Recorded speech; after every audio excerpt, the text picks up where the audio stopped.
সন্ত্রাসী বাহিনী 2 দিন 3 দিন ধরে গোলাগুলি করছে টাকার জন্য, টাকার জন্য।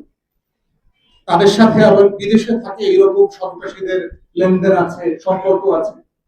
কাউকে ধরেছেন? ধরেননি। সিটি কলেজের মারামারি সারা বাংলাদেশ দেখলো। কোন দলের কোন পদে থাকা কোন কলেজের ছাত্রদল নেতা হাতে রামদা ক্যারি করতেছে কাউকে ধরেন নাই তো, পুলিশ কোনো মামলা করে নাই তো। শাহবাগে ডাকসু নেতৃবৃন্দকে যে মারলো থানার ভিতরে, পুলিশ তো নিজেও মামলা করে নাই, ডাকসু নেতৃবৃন্দর মামলাও পুলিশ নেয় নাই।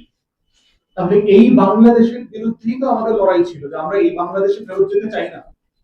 আমরা তো চাচ্ছিলাম এমন একটা বাংলাদেশ যেখানে আমি ন্যায্যতা পাবো, মামলা করা, অধিকার চাওয়া, অধিকার নষ্ট হয়ে গেলে আইন শৃঙ্খলা বাহিনী প্রশাসন দায়িত্ব নেবে, সেই জায়গাটাই তো আমরা চেয়েছিলাম। ঈদের আগের কথা আপনার মনে আছে, এক ব্যবসায়ীকে বিএনপির নেতা হেনস্থা করলো, সেটাকে তারেক রহমানের বন্ধু, কারণ সে অফারে পাঞ্জাবি সেল করতেছে, তার দোকানে ব্যবসা বেশি হয়েছে, তার দোকান বন্ধ করে দিল, আপনারা দেখছেন।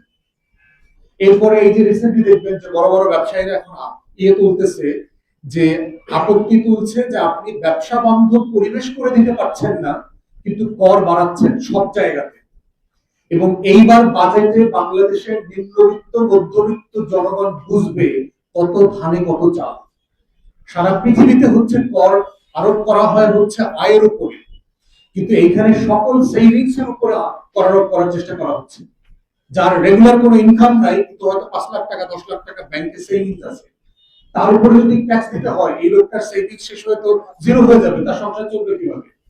এটার প্রস্তাব করা হচ্ছে কোনো জায়গায়। ব্যবসায়ীরা যেটা বলছেন, দেখেন, রেস্টুরেন্ট ব্যবসার মালিক সমিতি যারা আছেন তাদের পক্ষ থেকে দেখলাম 19 ধরনের কাগজপত্র দিতে হয়। এটা হলো রাষ্ট্রীয় চাঁদাবাজি। আপনারা জানবেন যে চাঁদাবাজি কিন্তু 2টা প্রকার আছে, এটা আগামী বিশেষ পরীক্ষায় এই প্রশ্নটা আসবে, যে চাঁদাবাজি কয় প্রকার। চাঁদাবাজি আসলে 2 প্রকার। একটা হচ্ছে রাষ্ট্রীয় চাঁদাবাজি, যেটাকে আমরা ঘুষ অর্থে বলি, যেটাকে আমরা স্পিড মানি বলি, একটু দিলে পরে গতি পায়। ফাইল তো হাঁটে না, ফাইলের নিচে তখন চাকা লাগানো হয়, টাকা দিলে ফাইলের নিচে চাকা লাগায় দেয়, ওই চাকায় করে ফাইল তখন এই টেবিল থেকে ওই টেবিলে দৌড়ায় দৌড়ায় চলে যায়।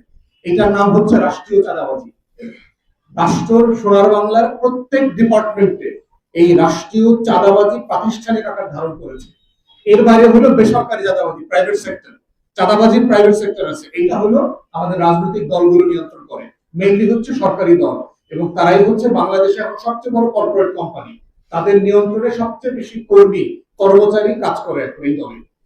অতএব সেই বাস্তবতায় ব্যবসায়ীদের উপর আপনি ট্যাক্স আরোপ করছেন, সেবা দিচ্ছেন না, তাকে রাষ্ট্রীয় চাঁদাবাজির মুখোমুখি হতে হচ্ছে, বেসরকারি প্রাইভেট সেক্টরের সরকারি দলীয় চাঁদাবাজির মুখোমুখি হতে হচ্ছে। অতএব এটা থেকে মুক্তি না হওয়া পর্যন্ত আপনার এই কর দেওয়ার জন্য সে কেন আগ্রহী হবে? কি কারণে সে কর দেবে বলেন?